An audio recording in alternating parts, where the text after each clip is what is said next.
Sa unang berada ng mga balita, breaking news muna tayo.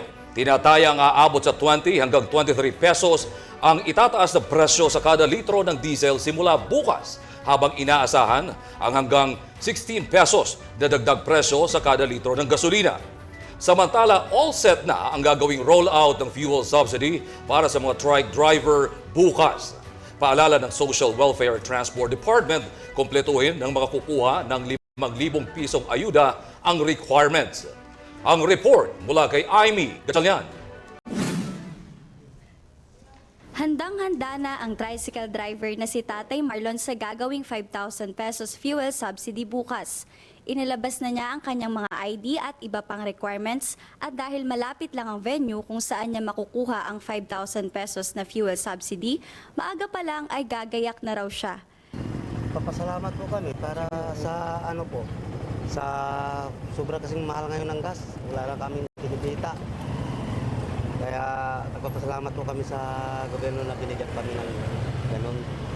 Sa isinagawang joint press conference na DSWD Secretary Rex Gatchalian at TOTR Acting Secretary Giovanni Lopez, siniguro nila ang maayos na pag-uumpisa ng pamamahagi ng fuel subsidy bukas.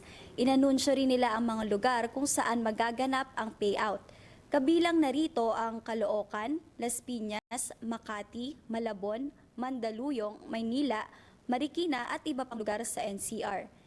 Ang plano kasi dito, dapat tuloy-tuloy ang programa para huwag masayang yung logistics. No?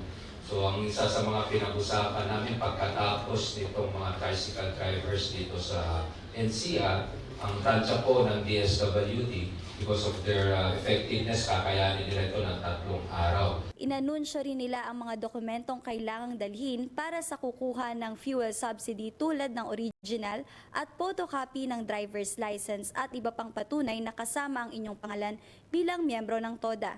Tinutugma na ng DSWD at LTFRB ang listahan ng mga PUV driver para siguradong mga lehitimong tsuper ang makikinabang sa ayuda.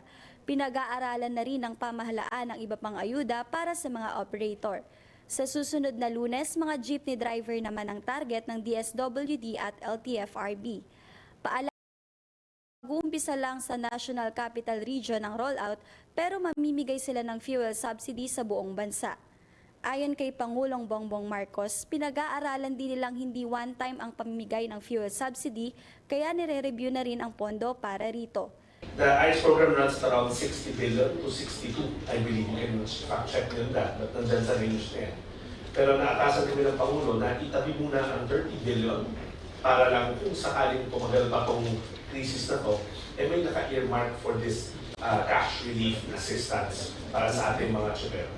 Nag-anunsyo rin kanina ang grupong Piston na magsasagawa sila ng protesta sa March 19 bilang pagtutol sa patuloy na pagtaas ng presyo ng produktong petrolyo. Para sa D8 Patrol, Aimee Gatchalian, nag-uulat.